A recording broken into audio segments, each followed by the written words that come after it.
you know what dealers really pay for new cars? Because every manufacturer does it a little differently, it's quite the financial mouse maze, but today you're going to learn how to navigate through it. Hi, I'm Kevin Hunter. On this video, no matter where you're starting from knowledge-wise, you're going to have a better idea how much a car dealership really pays for their new cars, trucks, and SUVs they have in inventory. If you still have questions after all of this, we left an open box for you right down here in the comment section. Well, go ahead and use it. You'll get feedback from other buyers, and I check back often as well. If you're visiting here for the first time, I think you'll find value in subscribing to the channel and sharing it with your friends on social media. And if you want to email a personal question, or you want me to look over a car contract for you, send it to me at info@thehomeworkguy.com. Just black out any confidential information like your home address, social security numbers, things like that. You should approach all of this information with the awareness that not everyone is out to get you in the car business. You'll find people who would discuss this stuff just as openly and honestly as I do here on my channel.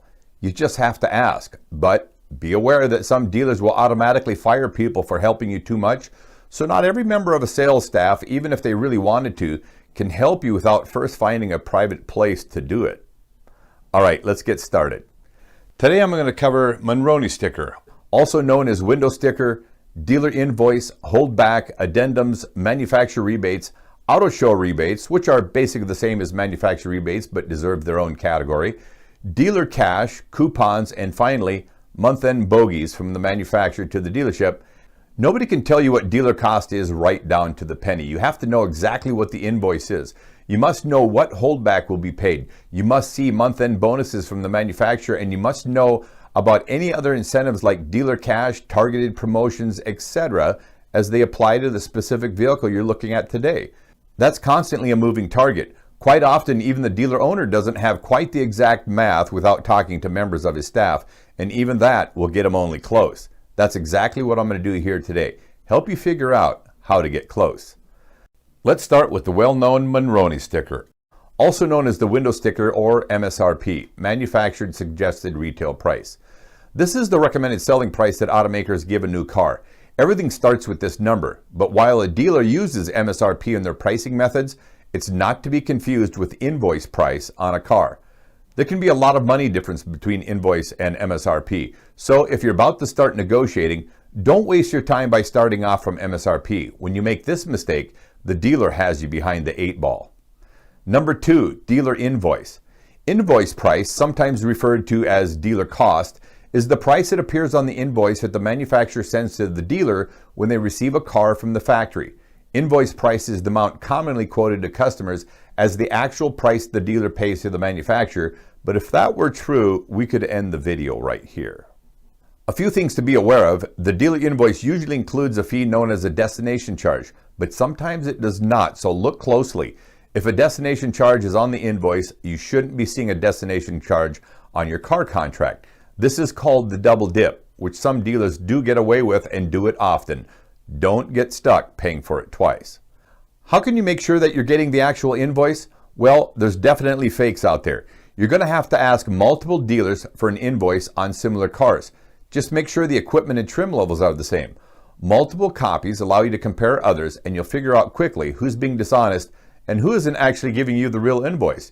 You'll know it because the honest ones will give you the invoices with the lowest cost. Dealers never cheat by giving you a number lower than cost. Number 3, holdback. Holdback is well known by a number of car buyers. Interestingly, the primary purpose of holdback is that it allows invisible dealer profits, and the manufacturer is the one who started it. You can't blame dealers for this. Dealer holdback is an amount that auto manufacturers provide to auto dealers for each new vehicle that is sold. It's usually 2 to 3% of the invoice price or the manufacturer's suggested retail price, or MSRP. Some car buyers try to use dealer holdback to calculate the net price of a vehicle to the dealer with the intention of using that amount as a basis for negotiating a rock bottom price. However, determining the dealer's actual net cost is difficult even for seasoned automotive insiders like me. You can try visiting sites like Edmunds.com and find true market value, that's TMV. This is an average of what other people are paying for a car in a given area. As I suggested earlier, you should also shop the same vehicle with multiple dealers. Ask each one for the invoice. Some will give you the real one, others will give you a fabricated one. Ask them to highlight the holdback on the invoice. Some will give it to you, others won't. But if you do the homework, you'll find out what it is. Why is there holdback in the first place? Dealers get 4 benefits. A. Dealers can borrow money to finance cars based on an invoiced amount that includes the holdback. So, the higher the invoice amount, the more the dealership can borrow from its lender, its own banker. Interestingly, holdback is allowing the dealers to fudge cost numbers to their own bank, borrowing more than cost. B. Inflating the dealership's costs with holdback can have the appearance of less profit, and since sales personnel are paid commissions based on the gross profit of each sale, the holdback has the effect of lowering gross profit, and the sales commission is lower too. Do you see any irony here? Holdback allows the dealer to cheat its own employees out of sales commissions. C. Holdback enables dealerships to advertise invoice price sales and sell their vehicles at or near invoice and still make money on the transaction. And D. Lastly, holdback allows the dealer to lead their customers to believe that they've hit rock bottom price when in fact they haven't. Manufacturers are the ones who started the entire cat and mouse game with holdback, so don't blame the dealers for this. Number 4, addendums. The addendum or dealer added sticker is a dealership created sticker that contains various high profit and overpriced accessories or products to add profits to the vehicle. An addendum sticker is conveniently placed next to the large MSRP sticker to make it look like the manufacturer put it there. The hope of the dealer is that you won't ask questions about it. You can learn about it at autocheatsheet.com. The link is on the screen. It's just a fabricated window sticker designed to look like the MSRP sticker, as I said, but if you aren't aware of what the addendum sticker is, you could wind up paying for products you hadn't planned on purchasing. Number 5, rebates. While you need to know what the rebates are in your vehicle, you should never be negotiating with rebates involved. Rebates come directly from the manufacturer, so they should not be thought of as a gift from the dealer. Rebates pass through the dealer to the consumer, and they are easy to find with a little research or just by asking. It's one of the things that dealers love to tell you about, since a lot of buyers these days are fascinated with discounts. Number 6, auto show rebates. Auto show rebates are also manufacturer rebates, but I give them their own category for a specific reason. They are only available for a short period of time and generally only during and right after the local auto show. If you happen to live anywhere near a major metro area, look up the event schedules. If you see a car show, find out if the manufacturer of the vehicle you are interested in will be participating. If they are, they often run auto show rebates to help draw customers out to the dealers. It's a short promotion period, so you need to have all your homework done beforehand so you can act fast when the time comes. A side note, I love going to the auto shows because they are a great place to shop and a great place to learn about new cars on the market, and there's no pressure because nobody can sell you a car there. You'll get the kind of tour of a vehicle you had hoped for. Number 7, dealer cash. This money has one purpose: move metal off the lot. Dealer cash can also come into play at the end of the model year when both the dealership and the manufacturer want to clear out current models to make way for the new incoming vehicles. Dealer cash is rarely advertised. Number 8, coupons. This is targeted marketing directly from the manufacturer.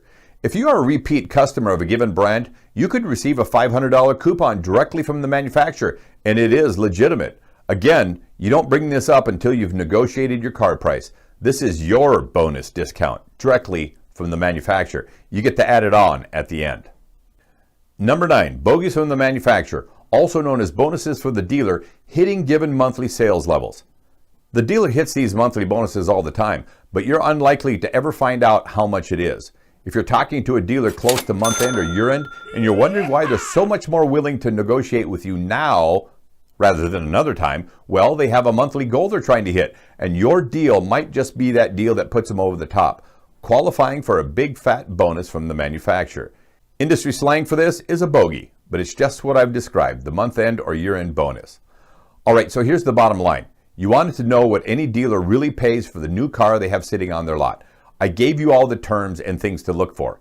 If you have an eye on a specific vehicle, disregard the MSRP. Start with invoice price, minus the holdback, less any rebates, less any coupons, and that is the lowest price you are ever likely to buy a new car.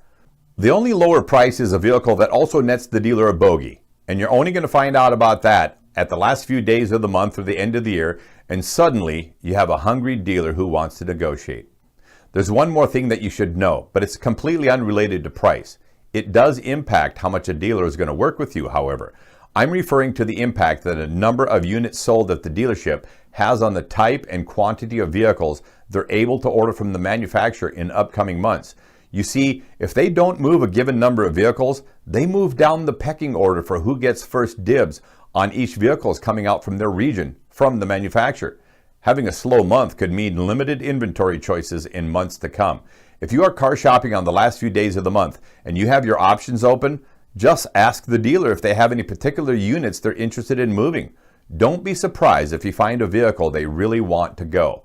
This is one of those rare cases where you get the deal of a lifetime, all because you were at the right place at the right time and you knew how to ask the right questions. I hope you can use all this information to your advantage and go out and get a fair car deal. I encourage you to shoot for fairness because dealers do need to make a profit to stay in business. If you appreciated the help that I gave you here today, there's a few ways you can say thanks. Click like or leave me a comment. You can also share this video with your family and friends. Subscribe to the channel if you're new here. For those of you who wish to leave a tip, I put a link in the description box down below, but don't hurt yourself. $1 or $2 says a huge thank you. And for those of you who have left tips, you're going to be excited to see how we're going to use that money. You're going to see us helping car buyers on lots all around the country, all on our dime. And as an added bonus, we'll be contributing to the down payment on their car. How cool is that? I'm looking forward to connecting with you in your city someday down the road. If you need to reach me again, visit my website, thehomeworkguy.com, and you'll find contact information there.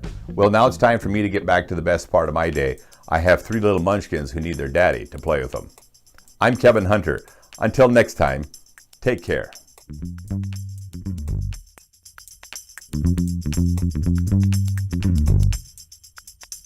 Thank you.